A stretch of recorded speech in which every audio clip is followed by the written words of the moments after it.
તારીખ 18 જાન્યુઆરી 2024ની નમતી બપોરે હરણી તળાવમાં પ્રવાસે નીકળેલા ન્યૂ સનરાઈઝ સ્કૂલના માસૂમ બાળકોની સવાર બોટ ડૂબી ગઈ હતી. ગણતરીની મિનિટોમાં 12 બાળક અને 2 શિક્ષિકાઓ મળી 14 જિંદગી ભૂતકાળ બની ગઈ હતી.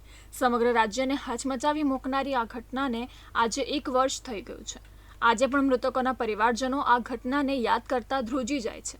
આજે પરિવારજનો દ્વારા ન્યૂ સનરાઈઝ સ્કૂલ સામેના ગ્રાઉન્ડમાં શ્રદ્ધાંજલિના કાર્યક્રમનું આયોજન કરવામાં આવ્યું હતું, જ્યાં મોટી સંખ્યામાં લોકો એકઠા થઈ 5 મિનિટ મૌન પાડી 14 મૃતકોની આત્માને શાંતિ મળે તે માટે પ્રાર્થના કરી હતી.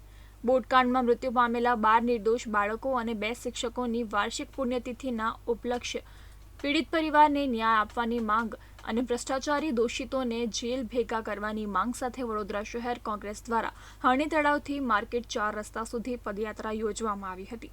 તો બીજી તરફ શહેરમાં કોઈ અનિચ્છનીય બનાવ ન બને તે માટે ચુસ્ત પોલીસ બંદોબસ્ત ખડકી દેવામાં આવ્યો હતો. બાળકો એમના હવાલે સોંપ્યા હતા. આજથી 1 વર્ષ પહેલાં સવારના આ જ સમયે હસતા રમતા બાળકોને આ વાલીઓએ પિકનિક માટે એમના હસ્તક સોંપીને ગયા હતા. ત્યારે પરત નહીં આવીને જ્યારે એમની લાશો ઘેર આવી ત્યારે આપ સમજી શકો છો કે એમનું દુઃખ કેટલું હોઈ શકે.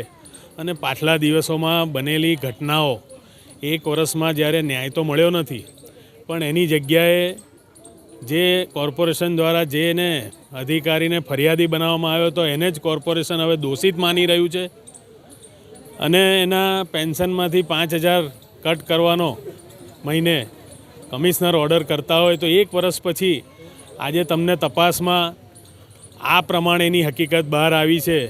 એ પણ બહુ આ વાલીઓના પીડિત પરિવારના ઘા પર મીઠું ભભરવા જેવી વાત છે.